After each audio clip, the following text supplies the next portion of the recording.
Bizi hər kəs aldada bilər. Tamamilə hər kəs. Ayrı-ayrı insanlardan tutmuş, hansısa dövlət idarələrinə qədər, hansısa siyasətçilərə qədər və dünyanı idarə edənlərə qədər. Bu normaldır. İnsanın aldadılması normaldır. Çünki biz yetkin olmayan insanların dünyasında yaşayırıq. Yetkin olmayan insanların idarə elədiyi dünyada yaşayırıq. Özünü dərk eləməmiş, özünü tanımamış, öz həqiqi mahiyyətini bilməyən insanların dünyasında yaşayırıq və buna görə də aldadılmaq normaldır. Yəni burada hər kəs bir-birini aldadır.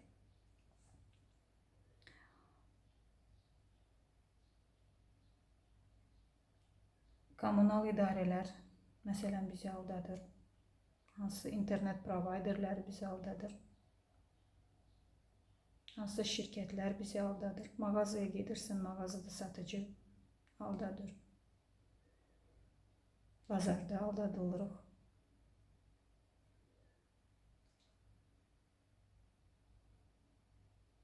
Yeri gəlmişkən bu günlərdə Azerselin belə şok qiymət artımından söhbət gedir. Mən elə tam başa düşmürəm. Yəni anladığım mənə çox absurd gəlir. Bu dərəcədə olmaz deyirəm. Əgər düz anlayıramsa. Ola bilsin düz anlamamışam. Yəni hələ ki aydın deyil mənə məsələ. Amma demək istəyirəm ki, bu cür aldadılmalar normaldır, təbiidir. Biz onsuz da hər zaman aldadılırıq.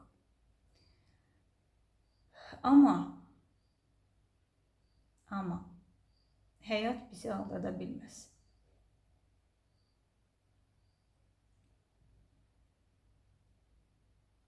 Bu saydıqlarım isə, bayaqdan saydıqlarım bunlar həyata daxildir. Bunlar həyatın içindədir. Bunlar həyatı təşkil edən şeylərdir. Bunlar hamısı birin içində baş verir. İki yoxdur. Bunlar hamısı bir şuurun, bir prosesin içində baş verir. Ona görə də sözümün canı nədir? Bax, bunu görməyəndə, bunu dərk etməyəndə bütün bu aldadılmalar bizə gərginlik verir. İnsan fərdi qəbul edir, şəxsi qəbul edir bu şeyləri. Və buna görə də gərginləşir.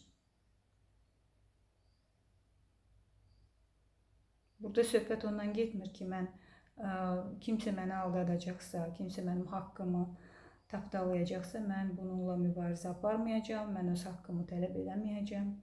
Söhbət bundan getmir. Məsələn, bir dəfə bazarda qoz almışdım mən. Qozun üstünə bir cür qoz qoymuşdular, altda başqa qoz var idi. Mən də satıcıya güvəndim, aldım, getdim və evdə məlum oldu ki, altda tamam başqa şeydir. Və tənbəllik eləmədim, gətirdim qozu, qaytardım, pulumu da aldım. Daha çox bunu mən pula görə də eləmədim, çünki elə bir də maddi zərəri olmazdı mənə əgər qaytarmasaydım. Mən daha çox bu aldatmanın nə qədər xoş olmayan və mənasız bir şey olduğunu satıcıya ifadə demək üçün elədim bunu. Yəni sən məni nə qədər aldada bilərdin ki? Ən azı bir yolu təkrar gedib gələcək qədər, yəni mən onsuz da evə gedəndə bunun belə olmadığını, sənin dediyinin doğru olmadığını mən onsuz da aşkara çıxardacaqdım. Bax, yəni bu mənasız bir işlə məşğul olmasın deyə mən bunu ona deməliydim. Bunu özümə bir borc bildim.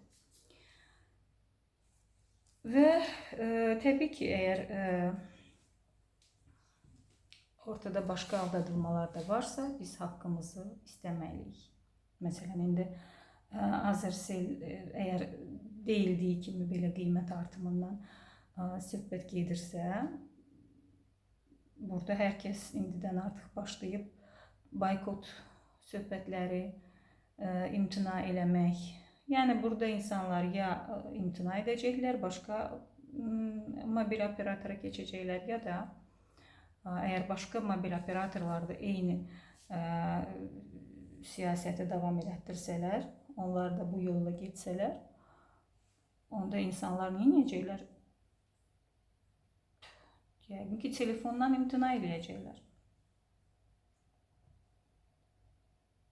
Yəni, xoruz yox idi, səhər açılmırdı deyib, hər kəs telefonsuz yaşayacaq. Çünki burada söhbət ondan getmir ki, mən Azercellin acığına nəsə eləyim. Yox, sadəcə mümkün deyil. Bizim mövcud şərtlərimizdə bu tariflər və yaxud bu şərtlər mümkün deyil. Şəxsən mənim üçün mümkün deyil. Mən əgər bu dediyim şərtlər olarsa, mən telefonsuz yaşamaq mənə daha sərf eləyər. Yəni, deməyim odur ki, insan aldadılmaya hər zaman reaksiya verməlidir, verir də, bu normaldır, bu olmalıdır. Mən burada nədən danışıram, danışmaq istəyirəm. Bütün bu şeylərin bizdə yaratdığı gərginlikdən. Biz hətta aldadılmayanda belə rahat deyilik. Sanki hər yerdən təhlükə gözləyirik. Kimsə bizi aldadacaq, kimsə bizi dolandıracaq, türklər demişkən. Nəsə bir yerdən bir zərbə alacam. Mən baxıram insanlarda nə qədər, məsələn, bu kartdan pul çıxılma söhbəti ilə bağlı nə qədər belə narahatlıqlar var. Az qala insanlar var ki, hər gün kartlarını bloklayırlar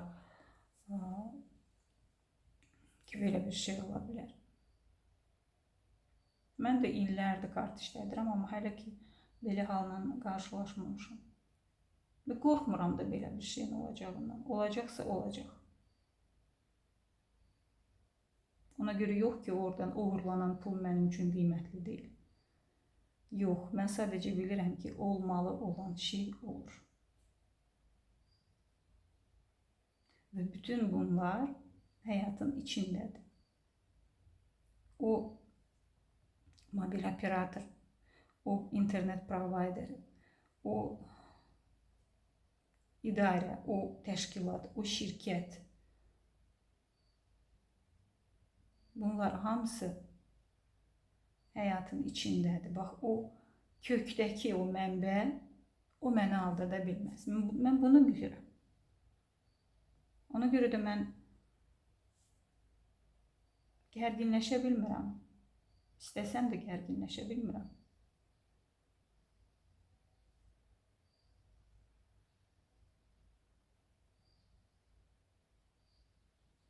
Əlindən gələn mübarizəni aparırsan, əlindən gələn eləyirsən haqqını tələb eləmək üçün.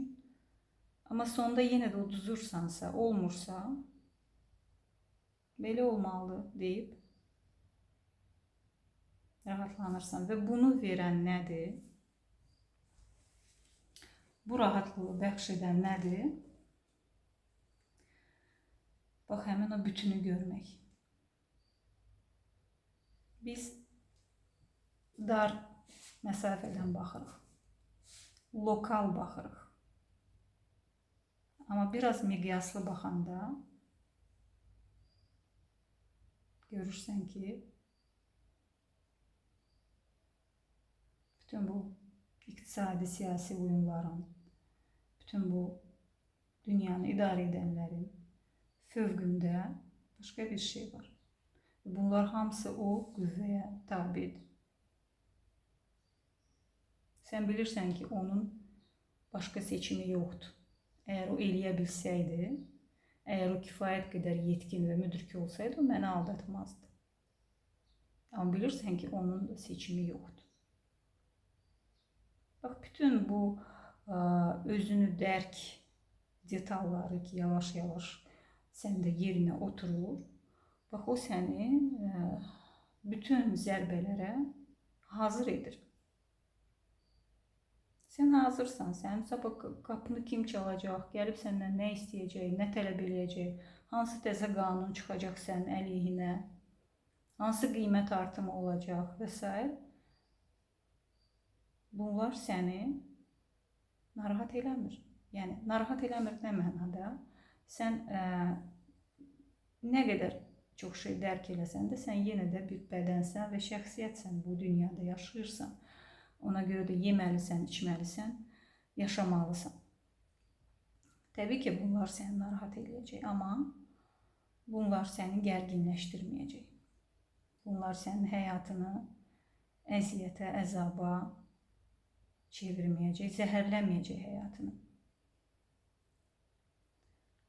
Və öz təcrübəmdən bilirəm ki, bu prinsipləri rəhbər tutanda, buna görə yaşayanda, bax, bu enerji ilə yaşayanda necə olursa, o aldadılmalar da necəsə azalır. Baxmayaraq ki, sən eyni dünyada yaşayırsan, eyni siyasi, iqtisadi oyunlara tabesən, bütün bu sistemin bir parçasısan, amma yenə də möcüzəvi bir şəkildə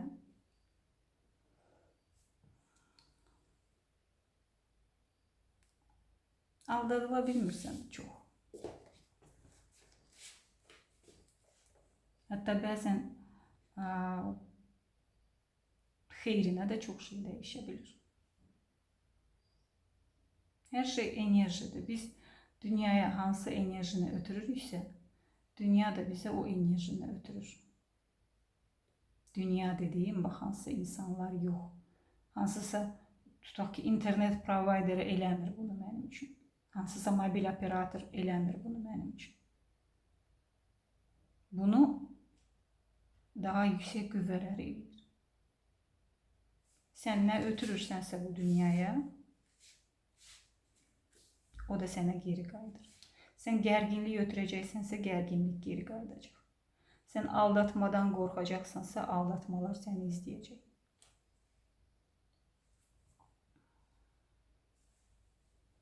Sən fırıldaqçılıqdan, fırıldaqçılardan qorxacaqsansa, fırıldaqçılar səni izləyəcək. Bu belədir, bu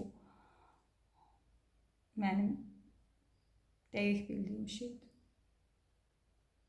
Bu demək deyil ki, heç olmayacaq, amma çox səbəb olmayacaq bunun üçün. Bütün məsələ bundadır. Ramçıya deyirlər ki, aydınlanmış insan adam öldürə bilər. Deyir, öldürə bilər, amma onun bunun üçün səbəbləri çox azdır.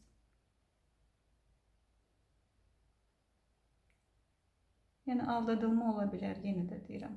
Biz bu dünyada yaşayırıqsa, o dalğalar istər-istəməz bizə toxunacaq. Amma bizim içimizdəki rahatlıq o həddədir ki, o rahatlıq da öz işini görür. O enerji lazım olan yerə ötürülür və lazım olan yerdən də onun qarşılığı bizə gəlir. Hər şey birdir. Hər şey birdirsə, hər şey də eyni prinsiplərə tabidir. Burada heç kim öz başına deyil. Bax, bunu anlamaq səni rahatladır ki, səni kimsə aldada bilməz. Sən, hər zaman dediyim bir söz var, sən Yaradanın ovucunun içindəsən. Başqa yer yoxdur sadəcə olaraq. Başqa yer yoxdur. Səni aldadan da, sən də Yaradanın ovucunun içindəsən. bunu görmək səni bir dəfəlik sakitləşdirir. Bir dəfəlik.